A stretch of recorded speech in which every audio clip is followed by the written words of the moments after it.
Saludos, ¿cómo están? Espero que estén bien. Por acá les saluda Rafael Liendo, su facilitador o profesor de inglés, your English teacher for today. Espero que estén bien, chicos. Les saludo con un fuerte abrazo y un cordial saludo. Y quiero recordarles que previamente estuvimos viendo una clase bastante interesante que es la introducción a la fonética y a la fonología o a los fonemas que generan sonidos o son interpretaciones abstractas del sonido. Entonces, esa clase estuvo bastante interesante porque aprendimos todo lo relacionado a lo que es hablar de un fonema, ¿sí? Si se recuerdan lo que estuvimos viendo en la clase pasada, características, algunos personajes bastante importantes y bueno, la pasamos muy bien practicando cierto sonido en la cual reímos, conversamos y bueno, me alegra volverlos a tener por acá y bueno, chicos o chicas, el día de hoy tenemos la segunda clase de este cronograma de clases. Tenemos para el día de hoy o para la noche hoy, dependiendo de donde te encuentres, el presente simple del idioma inglés. ¿Sí? Entonces, me gustaría hacerte una pregunta. ¿Qué conoces tú de este idioma? ¿O qué conoces tú de lo importante que es usar el presente simple? Tanto en inglés como en español. Créeme que hacernos esta pregunta es bastante importante saber el por qué lo usamos, cómo lo usamos o para qué lo usamos, ¿sí? Entonces, para no ahondar más en la introducción, me gustaría continuar en la primera lámina, ¿sí? Y saber para qué sirve. Permítame leerles este párrafo que dice o indica su importancia. El presente simple es uno de los tiempos verbales más importantes y usados en inglés, especialmente para quienes están aprendiendo como segunda lengua, como los alumnos hispanos. Este tiempo verbal permite expresar acciones habituales, rutinas diarias y hechos generales de manera sencilla y clara. No nos olvidemos de estos tres puntos importantes: acciones habituales, rutinas diarias y hechos generales. Créanme que cuando nosotros hablamos del presente simple podemos visualizar que estos tres puntos nos indican que en teoría lo usamos para todo. Eso quiere decir que es sumamente importante. Y si nosotros no entendemos su uso, podemos entrar en confusión a la hora de aprender un nuevo idioma. Entonces, ya sabemos que es importante, ¿correcto? Ahora, lo que vamos a ver ahora es sus características. Y eran los tres puntos que les había mencionado. En la característica vemos que dice acciones habituales, rutinas diarias y hechos generales. Cuando hablamos de acciones generales, son acciones generales, mejor dicho, cuando hablamos de acciones habituales, son hábitos que de manera inconsciente nosotros tenemos en nuestro día a día. Pero si hablamos de una rutina, es porque son ya patrones o acciones que en sí debemos hacer. Y hechos generales es que engloba todo lo que es el día a día en su tiempo presente.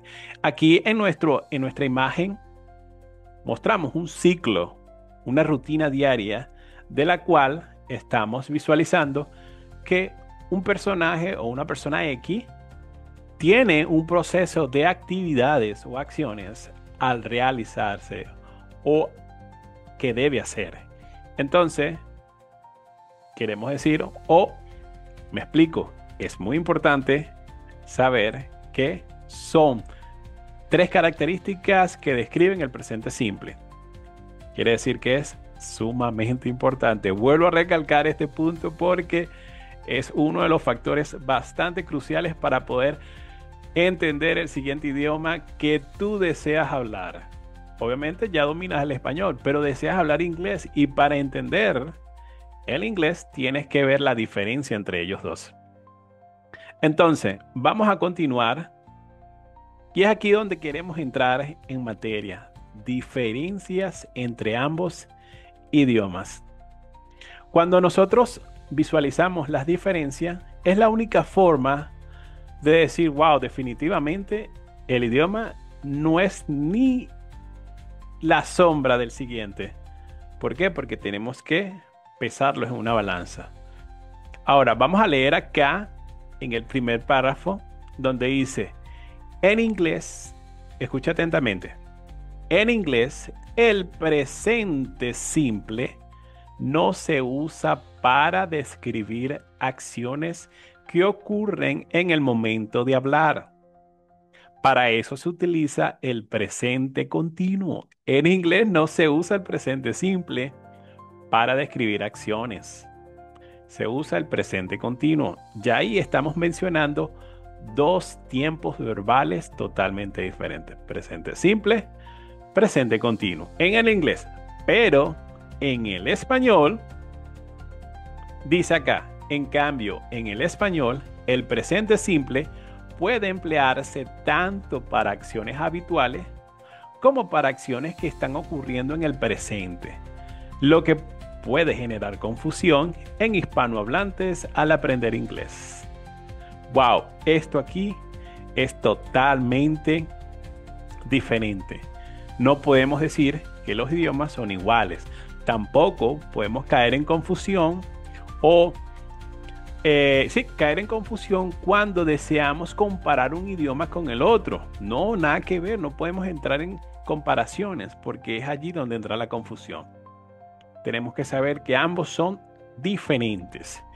Entonces, un claro ejemplo es el presente simple. Describe diferencias a la hora de expresar tiempos verbales. Ahora, vamos a ver la siguiente lámina para dar unos ejemplos bastante prácticos. Aquí tenemos una pregunta que créeme que te va a hacer entender qué quiero decir. Voy a leer. Dice, la pregunta ¿qué haces? En español se realiza con el verbo hacer en tiempo presente. El verbo haces o hacer está en su conjugación, pero el presente simple. Pero ¿qué haces? Menciona a un tiempo continuo. En español quiero decir, hace una mención al presente continuo. Me explico. Si yo te pregunto, ¿qué haces? Así fijamente, y te digo, ¿qué haces? Tú me responderías o pensarías en, bueno, estoy analizando el video, estoy escuchándote, estoy observando el video.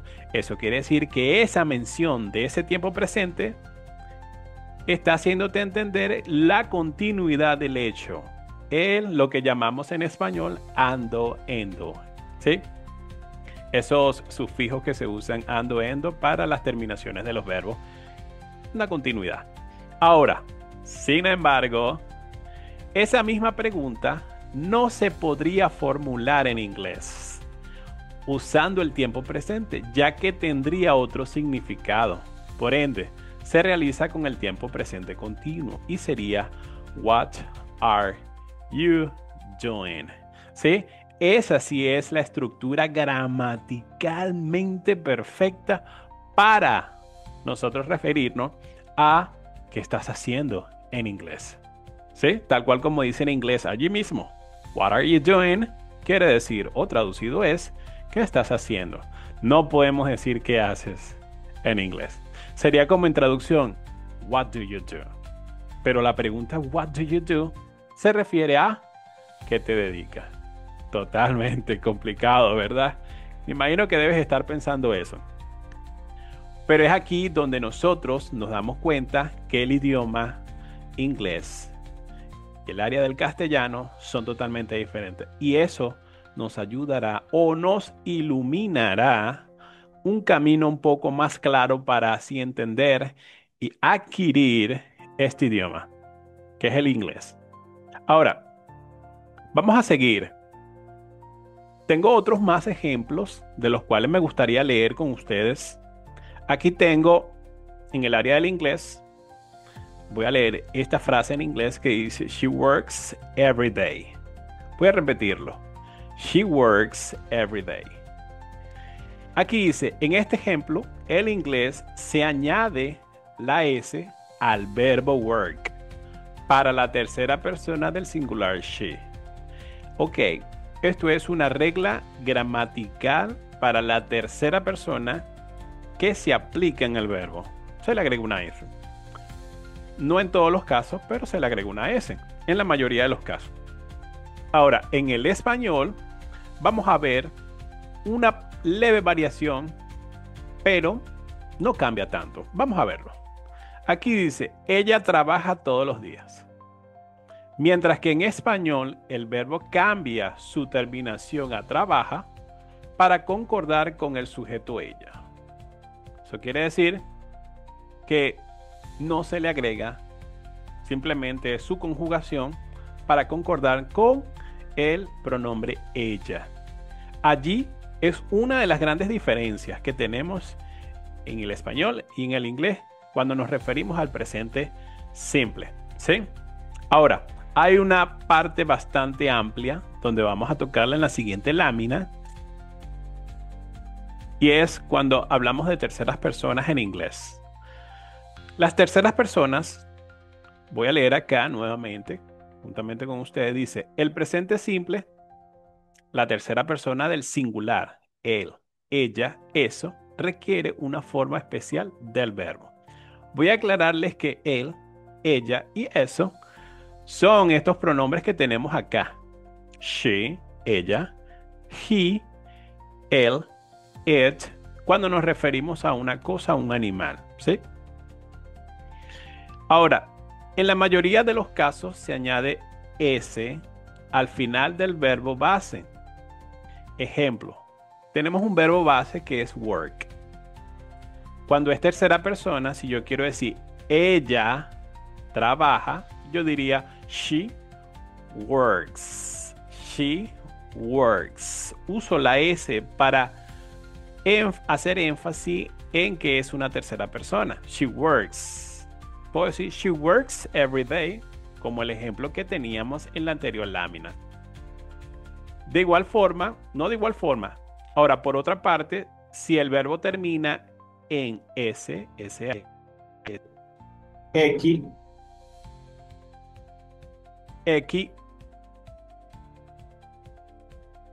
o se añade ES para facilitar la pronunciación. Entonces,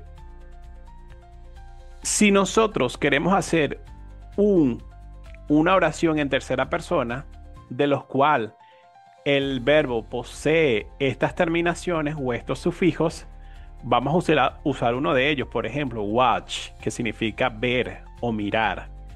Su forma en tercera persona sería watches, porque le estamos agregando la ES. Entonces yo diría, she watches TV at night. She watches TV at night. ¿Sí? Ella ve televisión en la noche. Entonces ya ahí nos estamos dando cuenta que el verbo en la tercera persona, su pronunciación cambia totalmente. Ahora, tenemos por acá otro ejemplo. Si el verbo termina en Y, precedida por una consonante, se cambia la Y por IES. Y por acá tenemos otro ejemplo. Pero si la Y va precedida por una vocal, solo se añade S. Si nosotros practicamos la mayoría de todas estas reglas, podemos dominar el presente simple en tercera persona, que es una de las áreas más cambiantes a la hora de hablar inglés. De lo contrario, si no lo hacemos, sería bastante confuso y podríamos entrar en frustración personal a la hora de querer dominar el idioma. Entonces yo les recomiendo a ustedes que practiquen, busquen la forma de hacer ejercicios y buscar la forma es a través de el área escrita, el área hablada, visualizar videos, y eso les ayudaría a ustedes a entender un poco más el idioma. Les voy a dar unos ejemplos, unos ejercicios que tenemos por acá. Vamos a practicarlos un momento. Aquí tenemos unos ejercicios. Dice, ejercicio 1. Completa con la forma correcta del verbo en presente simple. aquí tenemos una oración. La número uno dice he. Hace rato les mencionaba que el pronombre he es él en español. Y tenemos el verbo work. Este verbo work indica trabajar. Ahora, ¿de qué forma podemos conjugar este verbo si ya sabemos que el presente simple, cuando usamos una tercera persona, el verbo tiene que modificarse? Primero tenemos que recordar que no posee ninguno de los sufijos que mencionamos anteriormente. Simplemente tiene una K al final. Entonces, para este verbo solamente se le añade S. Entonces, se diría he works at the university. He works at the university. Bastante sencillo. Vamos a ver la siguiente. En el siguiente tenemos el verbo study o study. Este verbo tiene una peculiaridad porque termina en Y, pero antes de esa letra tenemos una consonante, que era lo que recordamos o lo que estábamos diciendo en la lámina pasada, es que si tenemos una consonante, se le va a eliminar o a remover la Y y le vamos a añadir IES. Sin embargo, en pronunciación se escucha como una S. No va a haber una variación allí, sino que se va a escuchar como una S, pero se va a escribir diferente. Entonces, she studies English every day. She studies English every day. Esa sería su pronunciación, pero en la escritura sería totalmente diferente. Es allí el dilema que debemos captar, o el dilema en el cual tenemos que estar prestando atención a la hora de escribir, ¿sí? Ahora, vamos a hacer uno más para así culminar esta clase. Entonces, la número 3 dice my father y tenemos el verbo drive. El verbo drive significa manejar, ¿sí? O conducir. ¿En qué termina este verbo? Termina en una letra E. Por ende, no es ninguna de las anteriores, ninguno de los sufijos anteriores. Entonces, se le agrega una S. Sencillo. My father drives to work. My father drives to work. ¿Sí? ¿Qué dice allí? Dice, mi padre maneja al trabajo. Mi padre maneja al trabajo. Bastante sencillo, chicos. Bueno, les voy a dejar la mayoría de todos esas oraciones para que las completen. Dejen en los comentarios si les pareció fácil, les pareció sencillo este tema de la diferencia que hay entre el presente simple y el presente simple del español y el del inglés. Y coméntenme en los comentarios allí, díganme si sabían o ya dominaban este tema, ¿sí? Entonces, bueno, espero que les haya gustado esta clase. Nos vemos en la próxima clase y espero le den me gusta, suscríbanse al canal, que es algo muy importante, y nos vemos pronto. See you next time, guys. Bye bye. See you later.